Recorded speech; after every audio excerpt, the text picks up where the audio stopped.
Very good. உனக்கு இதுக்கு முன்னாடி ஏதாவது எக்ஸ்பீரியன்ஸ் இருக்கா? எக்ஸ்பீரியன்ஸ் எதுவும் இல்லைன்னு அப்ளிகேஷன்லயே மென்ஷன் பண்ணிருக்கேன் சார். You are right. இந்த வேலையில சேர உனக்கு யாருடைய சிபாரிசாவது இருக்கா? இந்த வேலைக்கு தேவையான தகுதி, யோகியதாம்சம் எனக்கு இருக்குங்கிற நம்பிக்கையில நான் யாருடைய சிபாரிசும் எதிர்பார்க்கல சார். Very good. நீ என்ன சம்பளம் எதிர்பார்க்கிற? நான் வேலைக்கு சேர வந்திருக்கேன், பேரம் பேசி வியாபாரம் பண்ண வரல. இந்த வேலைக்கு மத்தவங்களுக்கு என்ன நியாயமா சம்பளம் கொடுக்குறீங்களோ அது எனக்கு கொடுத்தா போதும். Will you stick out to this job? If I am properly pasted. How smart. You are appointed. Congrats. Thank you, sir. இப்ப அப்பாயின்மெண்ட் ஆர்டர் அடிச்சு சொல்றேன். Okay.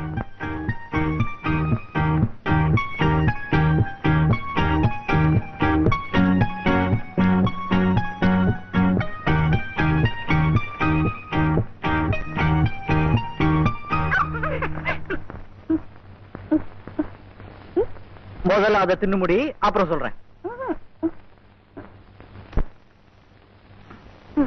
இப்ப சொல்லுங்க. எனக்கு வேலை கிடைச்சிருச்சு. போச்சுடா. மாத்திக்க மாட்டியே. எனக்கு எவ்வளவு சம்பளம் தெரியுமா? 600 ரூபா. இது மாதிரி தினத்துக்கும் எனக்கு ஒரு வேலை கிடைச்சா எவ்வளவு நல்லா இருக்கும் தெரியுமா? எப்படி? இப்படி தினமும் என்ன நினைச்சுக்குவல்ல? சரி சரி, நமக்குள்ள சண்டை வேணா, சமாதானமாவே போயிடுவோம். அப்படி வாங்க வழிக்கு. ஆமா, உங்களுக்கு வேலை கிடைச்ச விஷயம் திலீப்புக்கு தெரியுமா? உடனே போன் பண்ணிட்டானே, அதனாலதான் மாலையோட வந்துட்டேன். அவனை வாழ்த்த. எதுக்குடா 2 மாலை? ஒண்ணு நான் உனக்கு போட, இன்னொன்னு இவ உனக்கு போட, மறுபடியும் உன் கழுத்துல இருந்து எடுத்து நீ அவளுக்கு போட. டேய், என்னடா இது விளையாட்டு? விளையாட்டு இல்லடா. உங்க 2 பேர் கல்யாணத்துல உங்க அப்பாவுக்கு விருப்பம் இல்ல. ஏன்னா அவர் அந்தஸ்தை பார்த்தாரு, ரெஜிஸ்டார் சட்டத்தை பார்த்தாரு. ஆனா நான் 2 அன்பு உள்ளங்களை, ஆசை நெஞ்சங்களை பாக்குறேன். புரியுமா? உனக்கு வேலை கிடைச்சதுக்கு என்னுடைய வாழ்த்துக்கள். இந்த நல்ல நாள்ல நீங்க 2 பேரும் மாலையை மாத்திக்கீங்க. உங்க எதிர்கால கல்யாணத்துக்கு இது ஒரு சின்ன ஒத்திகை. Come on, you first. ஓடுமா? போடா.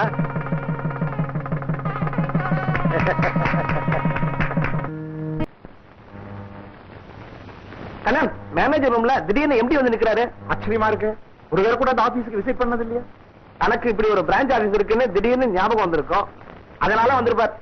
உடனே அந்த எக்ரிமெண்ட் கொண்டு வர சொல்லுங்க. Yes sir. Srinivasan, silo agreement எடுத்துட்டு ஜி செக்ஷன் கிளார்க்க உடனே வர சொல்லுங்க. குயிக். மிஸ்டர் ராகவன், எப்போ அந்த சிலோன் பார்ட்டி எக்ரிமெண்ட் படி ஸ்பெசிஃபைட் டயத்துக்குள்ள எல்சி ஓபன் பண்ணலையோ, இந்த எக்ரிமெண்ட் கேன்சல்டுன்னு அர்த்தம். ஏன்னா எனக்கு இதை விட பெட்டர் ஆஃபர்லாம் வந்திருக்கு. பட் தி ப்ராப்ளம் இஸ் அவங்க எக்ஸ்டென்ஷனுக்கு டைம் கட்டி இருக்காங்க. No no, it is null and void.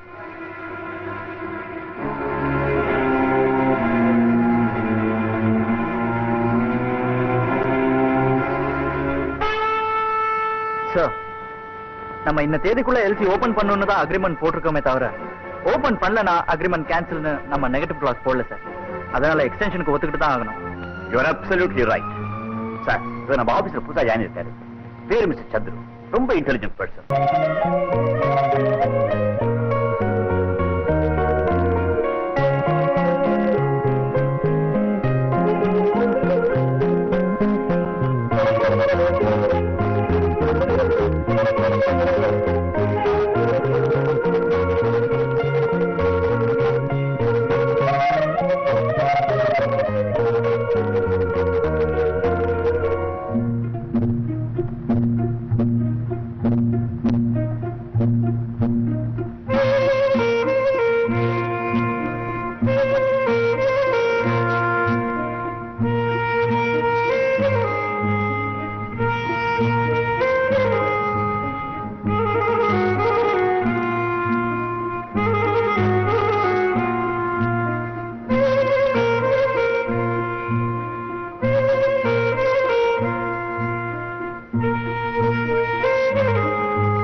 என்னால உங்களுக்கு சிரமம்.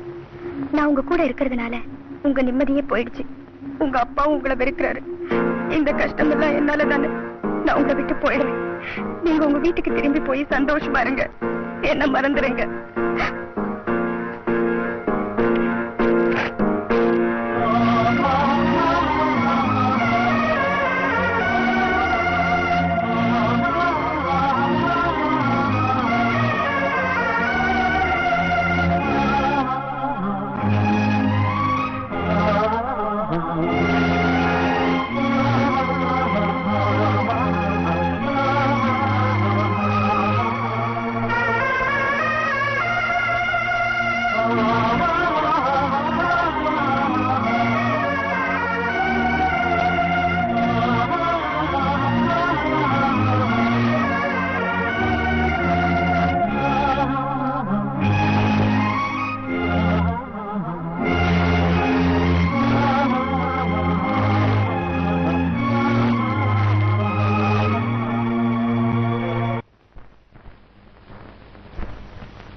சந்திரு, உங்களை விட்டு பிரிஞ்சு என்னால இருக்க முடியல. அதான் திரும்பி வந்துட்டேன். சந்திரு,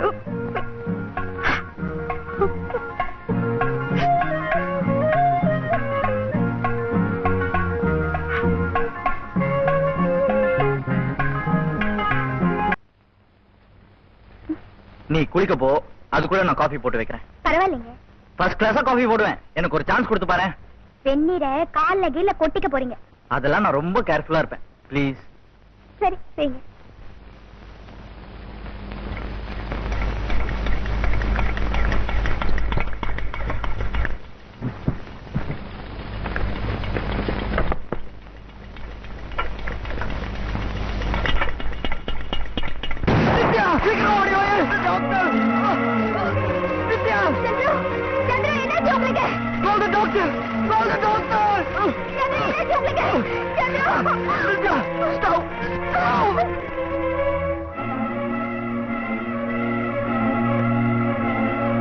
நித்யா, நித்யா, எனக்கு ஆபீஸ்க்கு போன் பண்ணிய, எனக்கு ஒண்ணுமே ஓடல.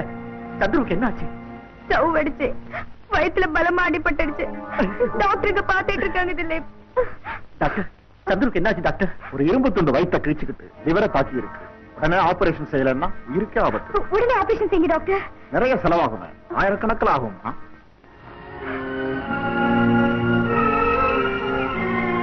ஆயிரக்கணக்கிலையா?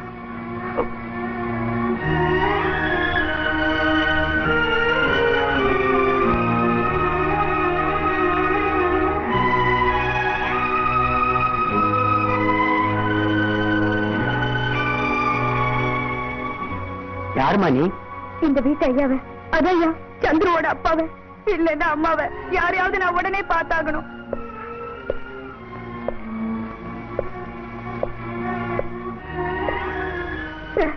சந்துரு ஆபத்தான நிலைமையில ஆஸ்பத்திரியில இருக்காரு. என்னது? என்னது? சந்துரு உயிருக்கு ஆபத்தா? என்னமா சொல்ற நீ? அவர் பிழைக்கணும்னா ஆயிரக்கணக்கில் பணம் செலவாகுமா? டாக்டருங்க சொல்றாங்க. உடனே வாங்க சார், அவரை காப்பாத்துங்க. என்னங்க பேசாம இருக்கீங்க? புறப்படுங்க. கொஞ்சம் பொறுமையா இரு ஜானகி. கந்தையா, நீ போ. உன் பேரு நித்யா. சந்திர பிழைக்கணும்னு நீ ஆசைப்படுற இல்லையா? ஆசை மட்டும் இல்ல, நான் வேண்டிக்கிட்டு இருக்கேன் தெய்வத்துக்கிட்ட, உங்களை மாதிரி தெய்வத்துக்கிட்ட. பையன் சாக கிடக்குறான், நீங்க என்னங்க கேள்வி கேட்டுக்கிட்டு? ஜானகி, நான் கேட்க போற கேள்வி அவ சொல்ல போற பதிலையும் தாமா நம்ம சந்திரோட உயிரும் குடும்ப மார்பு பறி போகாம இருக்க முடியும். சீக்கிரம் வாங்க சார், அவரை காப்பாத்துங்க. சந்துரு யாரு? உங்க மகன். அவன் உனக்கு என்ன வேணும்? அவர்தான் சார் எனக்கு எல்லாம். இத பாருமா, எங்க பிள்ளைக்கு வைத்தியம் செய்ய நாங்க ஆயிரக்கணக்கில் பணம் செலவு செய்ய தயார். ஆனா உன் காதலனையும் உன் எதிர்கால கணவனையும் காப்பாத்த நான் சல்லி காசு செலவு செய்ய தயார். என்னங்க இது? அவரோட உயிருக்கு இந்த சமயத்துல பேரம் பேசிக்கிட்டு. இதை விட வேறு சமயம் நமக்கு கிடைக்காது ஜானகி. வித்யா, புரியும்படி சொல்றேன் கேளு. சந்திர பழக்கணும்னா நீ அவனை விட்டு நிரந்தரமா பிரியணும். அவனை நீ அடியோடு மறக்கணும். மறக்கிறதா? ஆமா, இந்த ஜென்மத்துல அவனை நீ சந்திக்கவே கூடாது. இப்போ பதில் தான் அவன் உயிரே ஊசல் அடிக்கிட்டு. என்ன சொல்ற? அவர் பொழைச்சா போதும். போயிடுறேன் சார். நான் அவரை விட்டு போயிடுறேன். அவரை மறந்துடுறேன். சத்தியமா மறந்துடுறேன். டாக்டர், அவன் உயிர் கொண்டு. I know who you are. நாங்க அவனுடைய parents. Okay, come with me.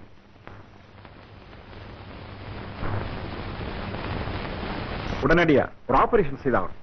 Of course, it's a major operation. Doctor, எவ்வளவு பணம் செலவானாலும் பரவாயில்ல, என் மகன் உயிரை காப்பாத்துனீங்கன்னா போதும். பயப்பட தேவையில்லைன்னு தான் நினைக்கிறோம். We will try our best.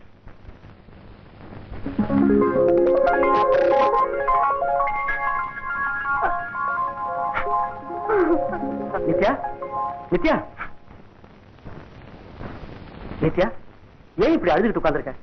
இனிமே நீ அழ வேண்டிய அவசியமே இல்ல. சந்துருவை கவனிச்சுக்கிறதுக்கு அவன் அப்பா அம்மாவே ஆஸ்பத்திரிக்கு வந்துட்டாங்க. சந்துருவோட வைத்தியத்துக்கு எவ்வளவு வேணும்னாலும் செலவு பண்ண தயாரா இருக்காங்க. சீக்கிரத்திலேயே சந்துருவுக்கு பூர்ண குணமாயிடும். வா நித்யா, நீ ஆஸ்பத்திரிக்கு வா. என்ன நித்யா, இவ்வளவு சொல்லி நீ பேசாம உட்கார்ந்திருக்க? திலீப், நாங்க வரக்கூடாது, வரவும் முடியாது. என்ன உளர்ற? ஆமா திலீப், சந்துருவோட வாழ்க்கையில இனிமே குறுக்கிடுறது இல்ல. அவரை அடியோட மறந்துட்டு அவரை விட்டு விலகி போயிடுறேன்னு நான் சந்துருவோட அப்பாவுக்கு சத்தியம் செஞ்சு கொடுத்துட்டேன். அதுக்கப்புறம் தான் அவர் மகனுக்கு வைத்தியம் செய்யவே ஒத்துக்கிட்டாரு. என்ன நித்யா இது? அர்த்தம் இல்லாத சத்தியம், அவசியம் இல்லாத வாக்குறுதி. உன்னால சந்துருவை மறக்க முடியுமா? அது நடக்கிற காரியமா? இதுக்கெல்லாம் பதில் சொல்ல எனக்கு தெரியல. சந்துரு பொழைச்சி எழுந்து நல்லபடியா இருக்கணும்னா நான் அவரை மறந்துதான் ஆகணும். அப்போ ஆஸ்பத்திரிக்கு நீ வரவே போறது இல்லையா? அவருக்காக நான் பிரார்த்தனை செய்துகிட்டே இருப்பேன். அவ்வளவுதான் என்னால சொல்ல முடியும். நித்யா, சந்துரு என்னை பத்தி கேட்டா நான் இந்த ஊரை விட்டே போயிட்டேன்னு நீங்க சொல்லணும். சத்தியம் பண்ணி கொடுங்க. உன் முடிவு இதுதான். நான் வேற என்ன செய்ய முடியும்?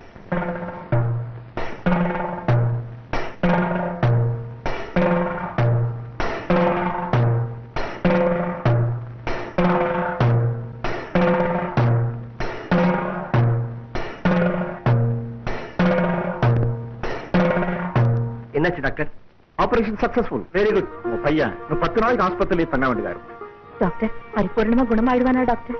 கவலைப்படாதீங்கம்மா, உங்க பையன் பழைய மாதிரியே ஃபுட்பால், வாலிபால் எல்லாம் விளையாட அளவுக்கு குணமாயிடும். Thank you. Thank you doctor. Nithya, Nithya, சந்துருவுக்கு ஆபரேஷன் முடிஞ்சு போச்சு. 10 நாள்ல பூர்ணமா குணமாயிடுவானா?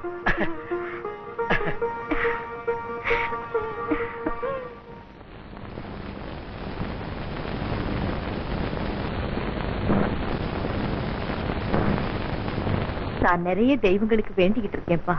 சந்துரு, நான் கூட 1000 பேருக்கு அன்னதானம் செய்யறதா வேண்டிட்டு இருக்கேன்பா. அப்பா, நித்யா, உனக்கு ஆபரேஷன் கேள்விப்பட்டதும் அதிர்ச்சியில் அவளுக்கு ஜுரம் வந்துருச்சப்பா. வீட்டுல தான் இருக்கா. அப்பப்ப டாக்டர் வந்து கவனிச்சுக்கிறார். நான் அவளை பார்க்கணும்ப்பா. அவளுக்கும் ஜுரம் தனியட்டும், உனக்கும் உடம்பு குணமாகட்டும். அதுக்கப்புறம் நீ அவளை பார்க்கலாம்.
நித்யா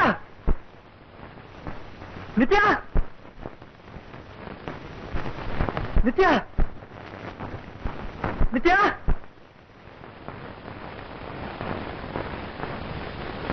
போய் சொன்னீங்களே, இப்ப எப்படி சமாளிக்க போறீங்க? கவலைப்படாத ஜானி, நான் பாத்துக்கிறேன்.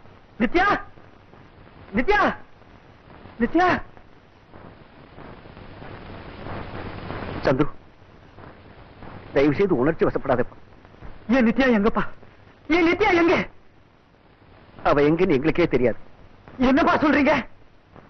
நீ ஆஸ்பத்திரி அதிர்ச்சி அடையக்கூடாதுன்னு அவ வீட்டுல இருக்கிறதா நான் போய் சொன்னேன். ஆனா அவ உன்னை விட்டுட்டு எங்கேயோ ஓடி போயிட்டாப்பா. நீ ஆஸ்பத்திரியில இருந்தப்போ ஒரு நாளைக்கு கூட அவ வந்து உன்னை பார்க்கவே இல்லப்பா. அதனாலதான் நாங்க அந்த முடிவுக்கு வந்தோம். நோ நோ, என் நித்யா அப்படிப்பட்டவே இல்லை. என்ன பிரிஞ்சு அவளால எங்கேயும் போகவே முடியாது.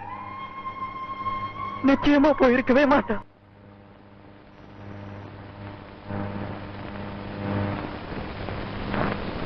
சந்துரு டிஸ்சார்ஜ் ஆயிட்டான், வீட்டுக்கு போயிட்டான். என் பிரார்த்தனை நிறைவேறிடுச்சு. இந்த சாவி எங்க போறதா உத்தேசம் எனக்கு தெரியாது.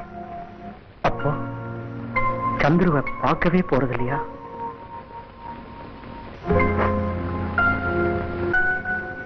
இதுதான் உன் இறுதியான முடிவா? ஆமா.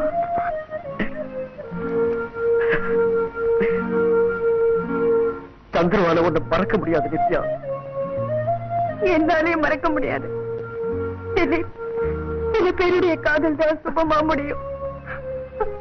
அதுக்கு நான் கொடுத்து வைக்கல.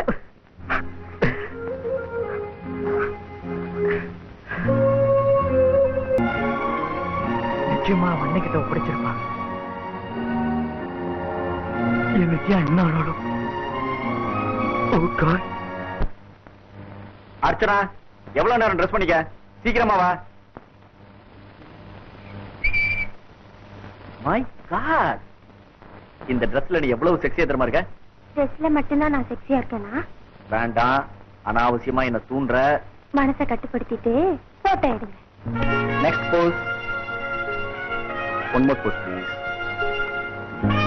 Wow, fantastic. That's good. ஒரே push. Yeah, this good, this good. இந்த இங்கிலீஷ் படத்துல வரல ஒரு செக்ஸி ஹீரோயின், அவ பேரு ராகவ் வெல்ட். அவள மாதிரி ஒரு போஸ் கூட. அதுக்கு இந்த ட்ரெஸ் சரிப்பட்டு வராது. நான் போய் ஜட்டி போட்டுட்டு வரேன். அம்மாடி, என்ன கொல்லாத. இதே ட்ரெஸ்ல உன்னை கார்டன்ல நிக்க வச்சு 2 போட்டோ எடுக்கிறேன். வா.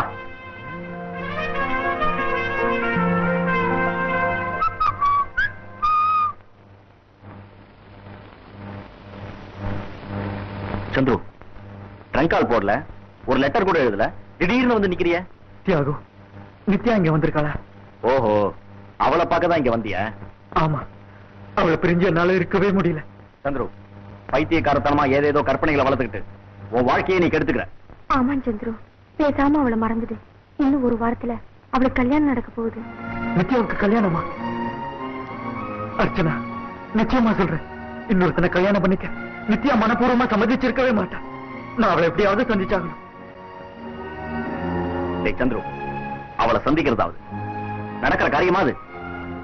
நீ இங்க வந்திருக்கிறது தெரிஞ்சா கூட போதும், நிச்சயமா அவனை கொலை செய்ய கூட தயங்க மாட்டாங்க. ஓகே, நான் இங்க தங்கறதுல உங்களுக்கு ஆட்சேபமே ஒண்ணும் இல்லையே? ஏய் ஃபூல், கொண்டாட போயிட்டியா? Come come.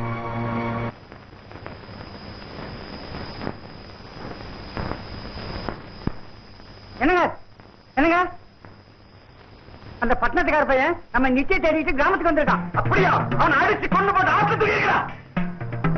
யாரு? சந்துருவா? சந்துரு, சந்துரு, சந்துரு. அவ்வளவு தூரத்துக்கு வந்துட்டியா நீ? வந்து அவளை நரையில போட்டு பூட்டுறான்.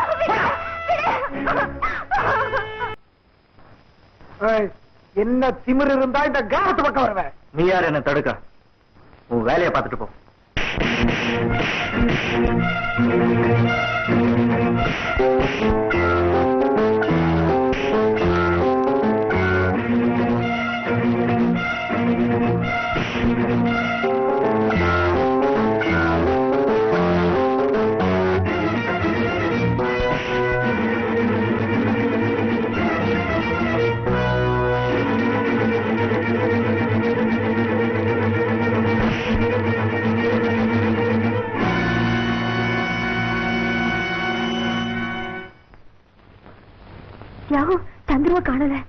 முழுக்க தேடி பார்த்துட்டேன். காணலையா? ஒருவேளை நித்யாவை தேடிக்கிட்டு அவன் கிராமத்துக்கே போயிட்டானோ? நானும் அப்படிதான் நினைக்கிறேன். எனக்கு ரொம்ப பயமா இருக்கு. நீ உடனே புறப்பட்டு போய் பார்த்துட்டு வாயே.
இந்த ஆத்தங்கரை, இந்த அழகான சின்ன இடம், இந்த மலர்கள், இதெல்லாம் தான் சாட்சி.